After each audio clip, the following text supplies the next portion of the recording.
Hello guys, कैसे हैं आप सभी लोग। I hope all are fine. That's today story for friends and Agra fort. आज की जो कहानी है आगरा के एक किले की है, जहाँ पर चार दोस्त रात के समय घूमने गए थे और जिनमें से एक बंदा रात को शराब लेने के लिए गया था, यानी वाइन, लेकिन वो वापस नहीं लौटा।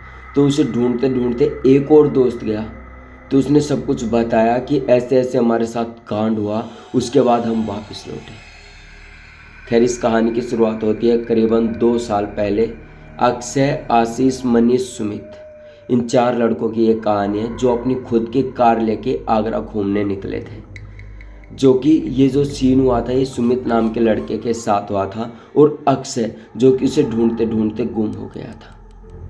ऐसे ही कुछ इनके साथ हुआ था।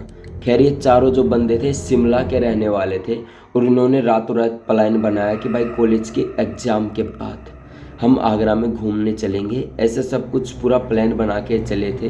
हालांकि इन्होंने नहीं सोचा था कि वहाँ पर कुछ कमरा मिलेगा या फिर नहीं, लेकिन ये बिना कमरे ही वहाँ पर खुश थे। होता कुछ ऐसे है, जैसे ये आगरा में घुसते हैं तो उन्हें एक फोर्ट नज़र आता है, यानी एक किला जो काफ़ी बड़ा था। वो ऐसा किला था कि रात के समय वहाँ से कोई भी नहीं गुजरता था। बिल्कुल शांत सा किला था। और उनमें से जो एक दोस्त था वो गाड़ी में अपनी एक स्कूटी लेके साथ आया था। वो इलेक्ट्रिक स्कूटी थी, जो कि मतलब इधर उधर आसपास का जो इलाका है 20 से 40 किलोमीटर चलने के लिए हो, ऐसे वो स्कूटी लेके साथ आया हुआ था, जो कि पीछे गाड़ी में डिग्गी में आराम से पैक भी हो गई थी। पता नहीं कैसी स्कूटी थी कि उसके 3 से 4 टुकड़े करे थे, फिर मतलब स्क्रू से टाइट होते होंगे, ऐसी कुछ स्कूटी थी, तो उसमें उन्होंने डाल लिया था। होता कुछ ऐसे, आगरा फोर्ट में वो बैठे होते हैं, एक कैंप फायर जला लेते हैं, यानी एक आग जला लेते हैं और चारों इकट्ठा बैठ जाते हैं। वो ऐसा इलाका था, वो जो इलाका फोर्ट था, जो किला था, वो ऐसा था उसके पीछे से कोई भी नहीं गुजरता था रात के समय में। और आगे एक दो टेंट लगे रहते थे कि कोई रखवाली कर रहा हो या फिर ऐसे ही मतलब सुनसान सा था। फिर वो चारों आपस में बैठकर वहाँ पर बात कर रहे थे कि यार ये जगह देखो कितनी खतरनाक है। पहले यहाँ पर भी महाराजा रहा करते थे। यहाँ पर जहाँ पर हम बैठे हैं, क्या पता यहाँ पर पहले सैनिक खड़े होते हो या फिर कुछ भी, मतलब ऐसे बातें कर रहे थे। तभी एक दोस्त जिसका नाम अक्षय था वो कहता है कि यार इस जगह पर वाइन यानी दारू पीने का मज़ा ही अलग कुछ है, शराब वराब पीने का। अक्षय के दिमाग में सब कुछ आता है और वो कहता है कि यार क्यों ना शराब पी जाए यहाँ पर कुछ आए भी का नहीं और कोई हो भी नहीं सकता, क्योंकि ये जगह ही ऐसी है।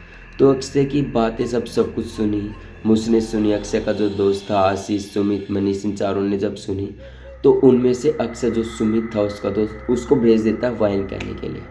और वो कहता है कि भाई अपनी स्कूटी ले जा, पहले इसे जोड़ ले फिर चला जा। तो ऐसे ही सुमित करता है, अपनी वाइन्स के लिए अपनी स्कूटी को जोड़ लेता है और अक्षय कहता है कि भाई ठीक है, मैं थोड़ी देर में आ जाऊँगा।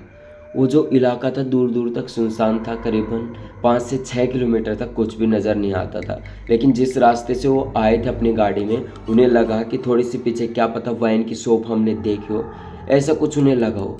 तो अक्षय जो था सुमित को भेज देता है अकेला स्कूटी लेकर। सुमित लेके स्कूटी चला जाता अपनी शराब लेने के लिए।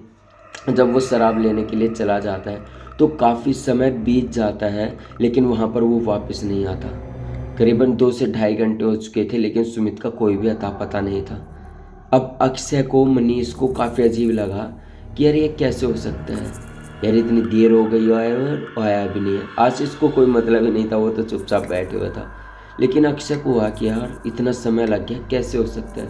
तो अक्षय कहता है कि भाई तुम दोनों यहीं पर इंतज़ार करो, मैं सुमित को लेकर आता हूँ।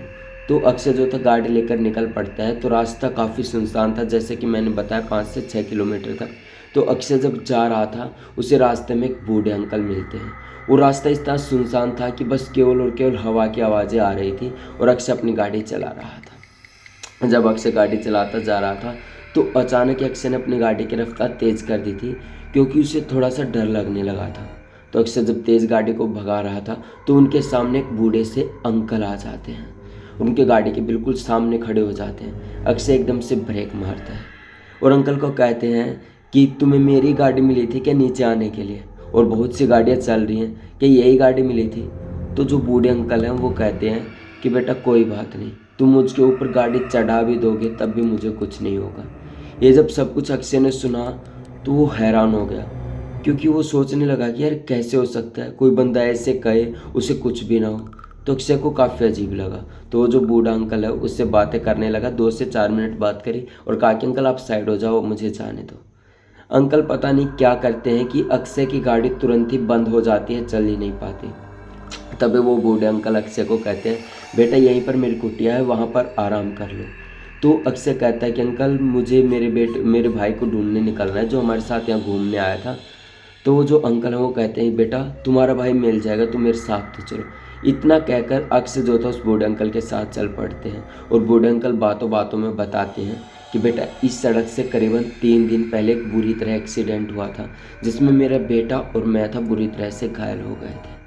तो फिर वो अक्षय कहता है कि फिर मैं क्या करूँ अंकल, ये तो आपकी करनी, आपके कर्म है जो आपने किए। तो अंकल कहते हैं, बेटा तेरे दोस्त से केवल मैं ही मिला सकता हूँ और कोई नहीं। इतना जब कहा तो अक्षय ने चुपचाप अंकल के साथ चल पड़ता है और उस कुटिया के बाहर जाकर बैठ जाता है।